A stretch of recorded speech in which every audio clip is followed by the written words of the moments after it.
गोवर्धन पूजा, आस्था और प्रकृति का पर्व। गोवर्धन पूजा दीपावली के अगले दिन मनाया जाने वाला एक पवित्र त्योहार है।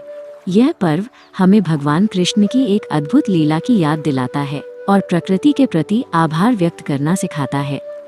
यह दिन आस्था, भक्ति और प्रकृति के संरक्षण का प्रतीक है। बहुत समय पहले वृंदावन के सभी गांववासी वर्षा के देवता इंद्र को प्रसन्न करने के लिए एक बड़ी पूजा की तैयारी कर रहे थे। उन्हें विश्वास था कि इंद्र की पूजा करने से अच्छी वर्षा होगी और उनकी फसलें लहलहाएंगी।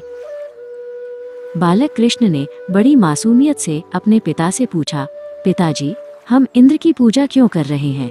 हमें तो सब कुछ इस गोवर्धन पर्वत से मिलता है। ये पर्वत हमारी गायों को घास, हमें स्वच्छ हवा और जल देता है। हमारा सच्चा देवता तो ये पर्वत है। कृष्ण की सरल लेकिन गहरी बातों से प्रभावित होकर गांव वालों ने इंद्र की बजाय गोवर्धन पर्वत की पूजा करने का फैसला किया। उन्होंने पर्वत को धन्यवाद देने के लिए अन्नकूट नामक एक विशाल भोज तैयार किया और पर्वत की पूजा की। जब इंद्र ने देखा कि वृंदावन के लोगों ने उनकी पूजा बंद कर दी है तो वे क्रोधित हो गए। अपने अहंकार में उन्होंने गांव वालों को दंडित करने के लिए मूसलाधार बारिश और भयंकर तूफान भेजा।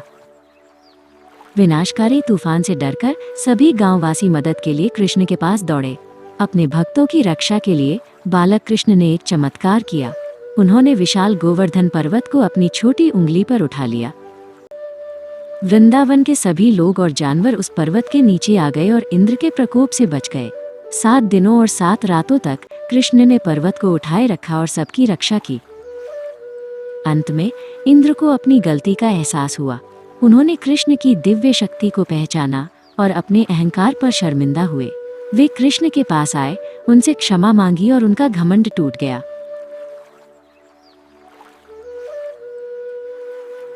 ये कथा हमें सिखाती है कि ईश्वर हमेशा अपने भक्तों की रक्षा करते हैं और हमें अहंकार से दूर रहना चाहिए।